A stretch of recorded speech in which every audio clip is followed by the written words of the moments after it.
ইয়াত কি কৈছে ভগ্নাংশলৈ ৰূপান্তৰ কৰা ভগ্নাংশলৈ ৰূপান্তৰ কৰিবলৈ কৈছে ঠিক আছে সো তেতিয়া হলে এইটো আমি ভগ্নাংশলৈ নিবলৈ হলে কি কৰিব লাগিব আমাৰ ভগ্নাংশ মানে কি আছিল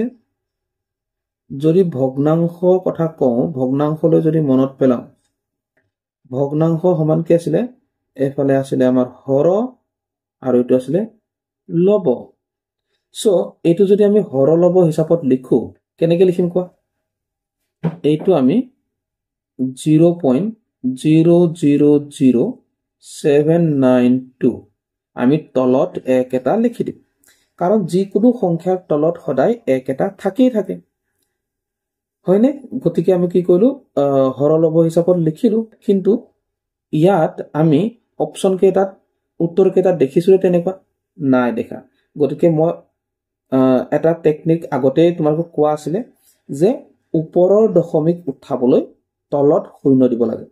আৰু তলৰ দশমিক উঠাবলৈ ওপৰত শূন্য দিব লাগে কিন্তু শূন্য কেইটা দিবা হেতু চাবৰ কাৰণে চাব লাগিব দশমিক আসলতে কেইটাৰ আগত আছে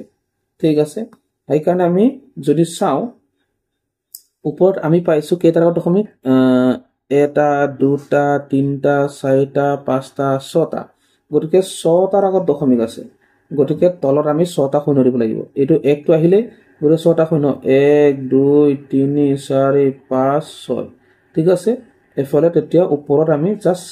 792 লিখিলে হ'ব কাৰণ এইবিলাকত শূন্য লিখাৰ কিবা ভ্যালু আছে জানো কাৰণ দশমিকটো উঠি গল না ইয়াৰ পৰা গতিকে এই কাৰণে আমি এইটো লিখিম আৰু এইটো হৰলব হৈ গল গতিকে অপচন শুদ্ধ উত্তৰটো কি হ'ব তোমালোকে ধৰিব পাৰিছানে বাৰু শুদ্ধ উত্তৰটো কি হ'ব বাৰু কোনটো হ'ব